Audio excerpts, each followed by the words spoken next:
হাগ্ৰামা মহিলাৰে ডাঙৰীয়া কি কৈছিল 2 তলা 1 তলা বুলি কৈছিল না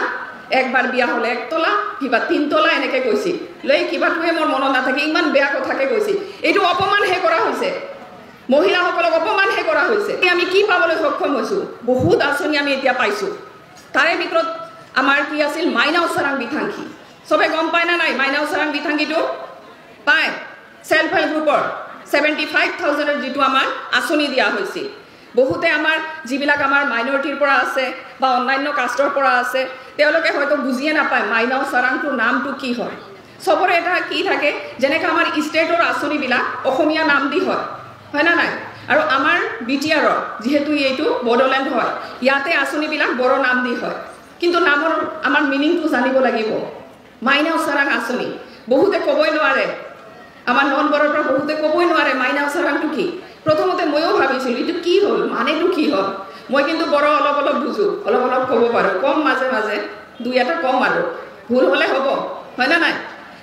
যি কি নহওক মাইনাও মানে হ'ল লক্ষী চৰাং মানে পোহৰ এইটো আঁচনিটোৰ নাম হ'ল লক্ষীৰ পোহৰ কিমান ধুনীয়া এটা নাম দিছে মহিলাসকলক সন্মানটো যোনে দিব পাৰে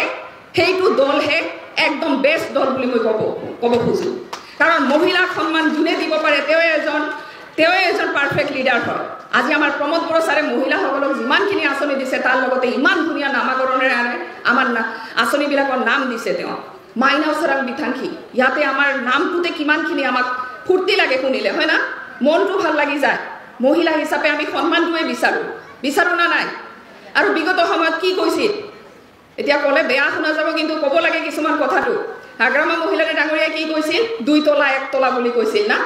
একবাৰ বিয়া হলে 1 তলা কিবা 3 তলা এনেকে কৈছিল লৈ কিবাটোৱে মোৰ মনত নাথাকে ইমান বেয়া কথাকে কৈছিল এইটো অপমান হে কৰা হৈছে মহিলাসকলক অপমান হে কৰা হৈছে এইটো পাৰ্থক্যটো আমাক চাব লাগে আজি যদি আপোনালোকে পাৰ্থক্যটো চাই হাগ্ৰামা মহিলাৰে ডাঙৰীয়া আৰু প্ৰমোদ বড়ো ছাৰৰ মাজত বৃহৎ পাৰ্থক্য আছে এজন হ'ল কি বহুত ভাল চিন্তা কৰে বহুত মিলা প্ৰীতিত ৰাখিব খোজে আজি আমাৰ সন্মানীয় বিটিআৰ শ্ৰী প্ৰমোদ বড়ো ছাৰৰ নেতৃত্বত সকলো জাতি জনগোষ্ঠী আমি একত্ৰিত হৈছোঁ মিলিজুলি আছোঁ এইটো বহুত ডাঙৰ এটা আমাৰ কাৰণে সম্পদ আমি যে শান্তিটো পাইছোঁ আমাৰ যে দেশত শান্তি আহিছে এইটো কাৰ কাৰণে হৈছে আমাৰ চৰকাৰখন হোৱাৰ পিছতে হৈছে UPPL চৰকাৰ হোৱাৰ পিছতে হৈছে সম্ভৱ হৈছে এতিয়া আমি সকলোৱে সকলো ঠাইত ফুৰিব যাব পাৰোঁ ঘূৰিব যাব পাৰোঁ বিনা কোনো চিন্তাত আমি নিজৰ কামবিলাক কৰিব পাৰিছোঁ না নাই আমাৰ ঘৰৰ পৰা আমাৰ ল'ৰা মানুহবিলাকে কোনো টেনশ্যন নোহোৱাকৈ বাহিৰত কাম কৰি আছে যিকোনো জাগাত যাব পাৰিছে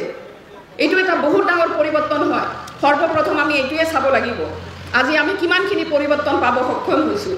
আজি আমাৰ ল'ৰা ছোৱালীয়ে স্কুলত দৈনিক যাব পাৰে বন্ধ নাই আৰু বিগত সময়ত কি হৈছিল ৰাতিপুৱা স্কুলৰ কাৰণে ৰেডি কৰাৰ পিছত আমি গম পাওঁ স্কুল বন্ধ হয় না ক'ৰবাত যাব লাগে ইম্পৰ্টেণ্ট কিবা কাম আছে গাড়ী বন্ধ হৈছিল না নাই এইটো হোৱাৰ কাৰণে কোনোবা যদি কিবা সৰু সুৰা আমাৰ যিবিলাক বিজনেছ বা ডাঙৰ বিজনেছে হওক সবৰে ক্ষতি হৈছিল না কোনোবা শাক পাচলিটো ৰেডি কৰে আজি বজাৰত লৈ যায় বিক্ৰী কৰিম বুলি তাৰপিছত কি হয় এই ঘৰত গৰু থাকিলে গৰুক খুৱাব লাগে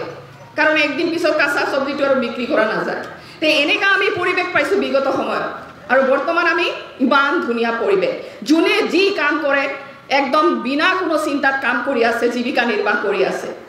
আমাৰ মহিলাসকলে ঘৰত বহি এতিয়া চিন্তা কৰিব নালাগে মানুহজন ঘৰৰ পৰা গৈছে কাৰোবাৰ হাজবেণ্ড কাৰোবাৰ দাদা কাৰোবাৰ ল'ৰা যদি গৈছে চিন্তা কৰিব নালাগে যে ৰাতি হৈছে কিবা ভয় লাগে নেকি এতিয়া ভয় নালাগে খালি ওপৰলৈ যদি কোনো ৰাস্তা মানে বাটত যদি একো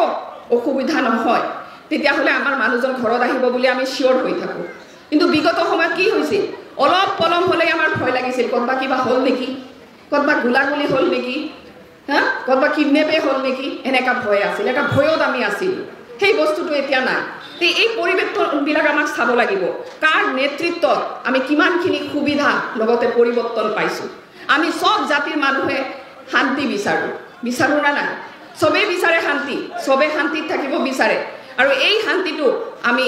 এতিয়াহে পাবলৈ সক্ষম হৈছোঁ আমাৰ চৰকাৰখন অহাৰ পিছত আমাৰ সন্মানীয় প্ৰমোদ বড়ো ছাৰৰ নেতৃত্বতহে আমি পাবলৈ সক্ষম হৈছোঁ গতিকে এই পাৰ্থক্যবিলাক যদি আমি সৰ্বপ্ৰথম নুবুজোঁ তেতিয়াহ'লে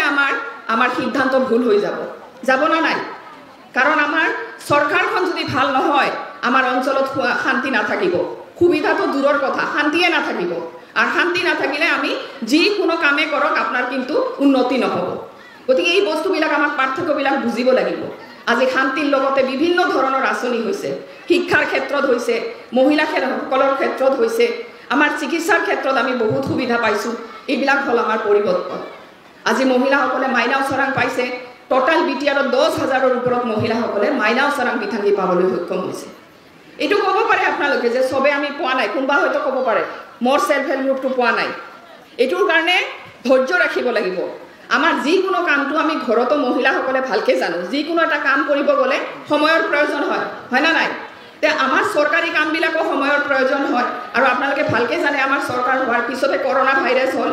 তাৰ কাৰণে 1-1.5 বছৰটো আমাৰ কি কাম কৰিব নোৱাৰিলে। আমি এজনে আনজনৰ ঘৰতে যাব পৰা নাই, পাৰিছিলোঁ নেকি? একদম সব কি হৈছিল, নতুন বেমাৰ, মুখটোৱে বন্ধ কৰিছিল না নাই মুখটো? বাজেই হয়তো বুজি পাইছে, বাইদেউহঁতে বুজি পাইছে, আবহতে কথাবিলাক বুজিছে না নাই? মইতো বড়োটো ইমান ক'ব নোৱাৰিম। তো যি কি নহওক আপোনালোকে এই কথাবিলাক জানিব লাগিব। যিমানখিনি আঁচনি হৈছে গোটেই ব্লকতে, আমাৰ 40টা ব্লক আছে বিটিআৰত, আপোনালোকৰ মানাসো এটা হয়। এই 40টা ব্লকত আৰু 35 লক্ষ জনসাধাৰণ, তাৰে মাজতে এতিয়ালৈকে 10,000 সেলফ হেল্প গ্ৰুপে আমাৰ মাইনাও চৰাং বিথাংগীটো পাইছে আৰু পাই আছে। নেক্সট আমাৰ ফাৰ্ষ্ট ফেজ, ছেকেণ্ড ফেজ হৈছে, থাৰ্ড ফেজো হ'ব। আৰু কিছুমান আমাৰ ইতিমধ্যে সেলফ হেল্প গ্ৰুপটো আমি লিষ্টও কৰিছোঁ। এইটো বেলেগ এটা আমাৰ ইউটেনচিলছ দিয়াৰ কাৰণে কৰা হৈছে। এই বস্তুবিলাক কি পৰ্যায়ক্ৰমে হৈ আছে, অকল আমাক অলপ ধৈৰ্য ৰাখিব লাগিব। আজি ইয়াৰ সেলফ হেল্প গ্ৰুপটো হৈছে, কালি মোৰটো হ'ব, আঁচনিটোতো হৈছে, এইটোতো মানিব লাগিব না। 17 বছৰেতো আঁচনিটোৱে হয় নাই, আঁচনিটোৱে হোৱা নাছিল। গতিকে আমাক এইখিনি ধৈৰ্য, মহিলা হিচাপে আমাৰ ধৈৰ্য গুণ বেছি বুলি চবে কয়, আৰু এইটো সঁচা কথা হয়। ধৈৰ্য ৰাখিব লাগিব। পৰ্যায়ক্ৰমে আমাৰ যিখিনি উন্নতিৰ কাম হৈ আছে তাতকৈ আৰু বেছি হ'ব।